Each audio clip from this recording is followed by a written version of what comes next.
దేశంలోనే తెలంగాణ రాష్ట్రాన్ని అభివృద్ధిలో నెంబర్ 1 గా తీర్చిదిద్దుతామని సీఎం రేవంత్ రెడ్డి అన్నారు.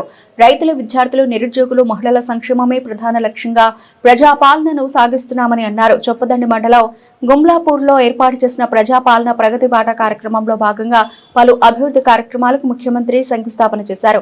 ఈ సందర్భంగా ఏర్పాటు చేసిన బహిరంగ సభలో ముఖ్యమంత్రి రేవంత్ రెడ్డి మాట్లాడుతూ 9 రోజుల్లోనే 9,000 కోట్ల రూపాయల రైతు బీమా పంపిణీ చేశామని, రైతులు పండించిన ప్రతి గింజను కొనుగోలు చేసి 48 గంటల్లోనే వారి ఖాతాల్లో డబ్బులు జమ చేస్తున్నామని ముఖ్యమంత్రి రేవంత్ రెడ్డి తెలిపారు.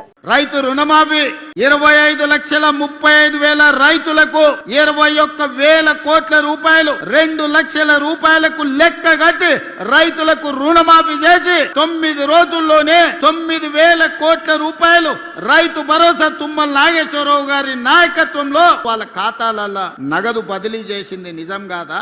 ఉత్త వ్యవసాయం మీదనే 1,15,000 కోట్ల రూపాయలు రైతుల కోసం ఈ రోజు మనము నగదు బదిలీ చేసినాం. రైతులకు ఉచిత కరెంట్ ఇస్తున్నాం. రైతు బీమా పథకాన్ని మనం అమలు చేస్తున్నాం. నేను వచ్చిన తర్వాత, ఇందిరమ్మ రాజ్యం వచ్చిన తర్వాత రైతులందరికీ చెప్పినాం, మీరు వరి పండించండి, సన్న ఒట్లు పండించండి, గిట్టుబాటు ధరనే కాదు క్వింటాల్కి 500 రూపాయల బోనస్ ఇచ్చి చివరి గింజ వరకు కొంటామని దేశంలోనే ఈనాడు 2 ఏళ్ల ప్రతి పంట అత్యధికంగా ఒడ్లు పండించిన రాష్ట్రం తెలంగాణ రాష్ట్రం. ఇవాళ రైతులు పండించిన పంట మనం కొనుగోలు చేస్తున్నాం. కందులు కొన్నాం, మొక్కలు కొన్నాం, జొన్నలు కొన్నాం. రైతు పండించిన పంటలు మనం కొంటున్నాం. రైతులకు ఒక భరోసా ఇచ్చినాం. ఒడ్లు మనకిస్తే 48 గంటల్లోనే వాళ్ళ ఖాతాలో నగదు బదిలీ చేస్తున్నాం. ఎన్నడైనా ఇట్లా జరిగిందా?